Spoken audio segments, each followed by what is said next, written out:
বাংলাদেশের গ্রামে গঞ্জে শহরে নগরে বন্দরে শাসটল থেকে সচিবালয়ে সর্বত্রই আওয়াজ উঠেছে, সব দল দেখা শেষ, আগামী দিনে ইসলামের বাংলাদেশ।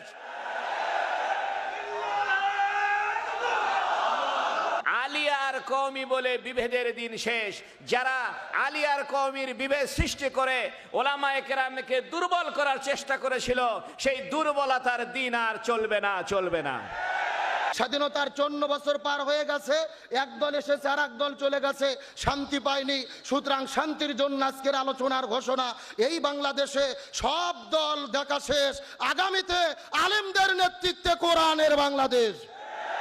সুতরাং বাবার নীতি, স্ত্রীর নীতি, বইয়ের নীতি, চাচার নীতি, চাচির নীতি, ধর্মনিরপেক্ষতাবাদ, জাতীয়তাবাদ, সোশ্যালিজম, ক্যাপিটালিজম, ভারতের নীতি, আমেরিকান নীতি দিয়ে এই বাংলাদেশে শান্তি কায়েম হবে না যতদিন না পর্যন্ত আমরা কোরআনের নীতি পার্লামেন্টে কায়েম করতে পারি। নেতৃত্ব দিতে হবে বাংলাদেশের পার্লামেন্টে, যে চেয়ারে বসলে আল্লাহর আইন কায়েম হবে, সেই আইন কায়েমের সদস্য আমরা ঢাকাতে পাঠাতে চাই। এখন থেকে নির্বাচন পর্যন্ত আমাদের প্রত্যেকটি কথাই হবে বাতিলের বিরুদ্ধে, হকের পক্ষে। আল্লাহ বলেছেন তোমাদের কোনো ভয় নাই, তোমাদের কোনো চিন্তা নাই। আসলে আমাদের সঙ্গে আছেন কে? আমাদের দলও হবে একটা, সেই দলের নাম হলো ইসলাম। আজকে দেখবেন আপনারা যখন ঐক্যবদ্ধ হবেন, শয়তান বসে থাকবে না। শয়তান বসে না থাকার কারণে সে আপনার আমার বিরুদ্ধে কুৎসা এবং দ্বন্দ্ব বাড়ানোর জন্য যত রকমের চেষ্টা আছে সব চেষ্টা সে করে যাবে। পৃথিবীর নেতৃত্ব দিতে গেলে আগামী দিনে জ্ঞানের নতুন সংজ্ঞা, সঠিক সংজ্ঞা, ইমাম গাজালির সংজ্ঞা দিতে হবে। এই বাংলাদেশের মাটিতে আমিরে জামাত জনাব মতিউর রহমান নিজামী সাহেবের রক্ত ঝরেছে। ইসলামকে ভাবে উপস্থাপন করতে হবে। আমরা কথায় কথায় শুধু বলি ইসলাম ধর্ম সকলকে মানতে হবে, ইসলামী আইনটাকে মানুষের সামনে বোঝাতে হবে। সকল ওলামায়ে কেরাম, সকল ইসলামী দল সব মত ভেদাভেদ ভুলে আমরা যদি এক প্ল্যাটফর্মে আসতে পারি, তাহলে আগামীর বাংলাদেশ হবে ইসলামের বাংলাদেশ। জাতিকে নেতৃত্ব দেওয়ার জন্য নিজেদেরকে প্রস্তুত করি, এজন্য ইস্পাত কঠিন ঐক্য করে আগামী দিনে আমরা দেশ জাতির কল্যাণে নিজেদেরকে নিয়োজিত করি। ওই ঐক্যটা ইসলাম বিরোধী শক্তি আমাদের নষ্ট করে দিয়েছে। বিচারকের পিছনে যদি রাষ্ট্র ক্ষমতা না থাকে, তাহলে কি ন্যায় বিচার সম্ভব? কওমি মাদ্রাসা সমূহকে জঙ্গিবাদের আখড়া বলে সমস্ত কওমি মাদ্রাসায় পুলিশ ঢুকে জেল খাটিয়ে 86 বছরের আল্লামা শাইখুল হাদিসকে নির্যাতন করে অজুর পানি না দিয়ে ইফতারি করার সুযোগ পর্যন্ত দেওয়া হচ্ছিল না। শাইখুল হাদিসের সেই কথা সবার মনে আছে। নির্বাচন আসুক, যাই আসুক, আমরা সবাই মিলে কোরআনের পক্ষে থাকবো ইনশাআল্লাহ। এই জুলাই 24-এর বীজ পতিত হয়েছে 12 সালে, যেদিন হযরত মুফতি আমিনী রহমাতুল্লাহ আলাইহিকে 21 মাসের বন্দিত্বকাল থেকে শহীদ করা হয়েছে।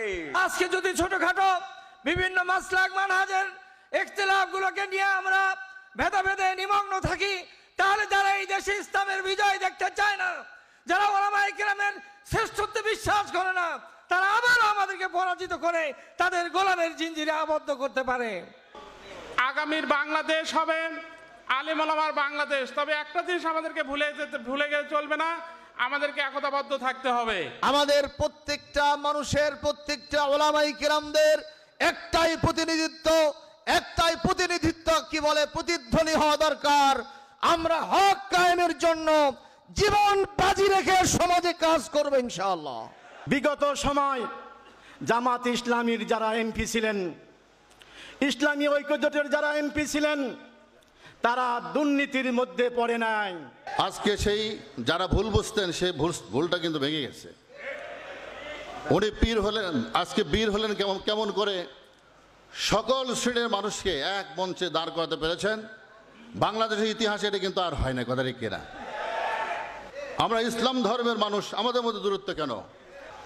মুফতি আমির হামজার বক্তব্যে বলতে হয় যে মামুনুল হক সাহেব বলেছিলেন, আমির হামজা এবার বের হই সকলকে ঐক্যবদ্ধ করেই ছাড়বো ইনশাআল্লাহ। সুতরাং শুধু নির্বাচন কেন্দ্রিক, ক্ষমতা কেন্দ্রিক এই ঐক্যবদ্ধতা এদেশে খেলাফত কায়েমকে ত্বরান্বিত করবে না।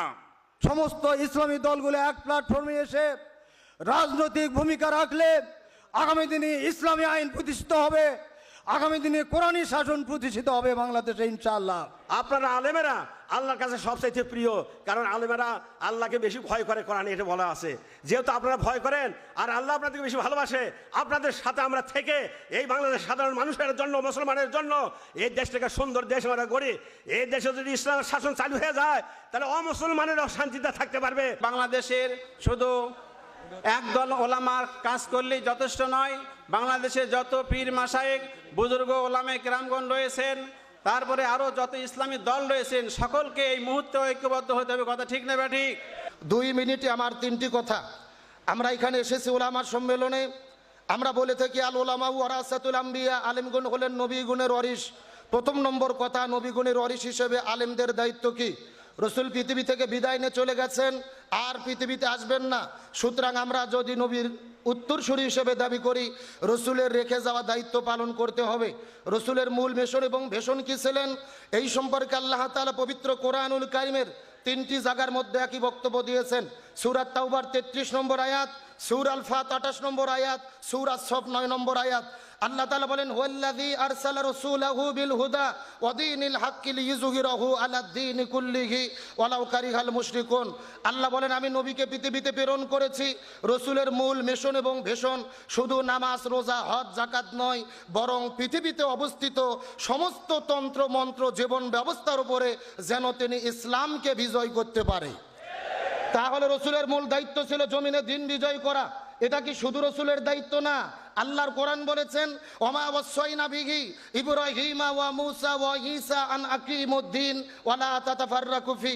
আল্লাহ বলেন, এই জমিনের ভেতরে হযরতে মূসা, ঈসা, ইব্রাহিম আলাইহিস সালাম যত নবী রাসূল প্রেরণ করেছি, সব নবী রাসূলের দায়িত্ব ছিল তারা যেন জমিনে দিন কায়েম করে। তোমরাও যদি মুসলমান হও, এই জমিনে দিন কায়েমের আন্দোলন করতে হবে। এই ব্যাপারে কোনো মতপার্থক্য করা যাবে না। আপনি কামিল মাদ্রাসার প্রিন্সিপাল চাকরি করতেছেন, করেন। আপনি বিশাল একটা কওমি মাদ্রাসার মুহতামিম মাদ্রাসা চালাচ্ছেন, চালান। আপনি চাকরি করতেছেন, করেন। তবে মুসলমান পরিচয় যদি দেন, এই জমিনে দিন কায়েমের ব্যাপারে কোনো মতভেদ করা যাবে না। এটাই ঈমানের দাবি। সুতরাং আজকের এই প্রোগ্রাম থেকে আমি সর্বশেষ পরিষ্কার করে বলতে চাই, বাংলাদেশে যদি মুসলমান হয়ে দিন কায়েমের পক্ষে কাজ করতে চাই, নতুন যে সময় এসেছে, আজকে আমাদের ওলামাই কেরাম ঐক্যবদ্ধ হতে হবে। একতাবদ্ধ যদি আমরা হতে পারি, আগামী ভবিষ্যতে আর কোনো জালেম স্বৈরাচার মাথা চারা দিতে পারবে না। 2 নম্বর কথা, লাকাদ কানা লাকুম ফি রাসূলিল্লাহি উসওয়াতুন হাসানা। আমরা যদি শ্রেষ্ঠ বাবা হতে চাই, নবীর তরিকায় হতে হবে।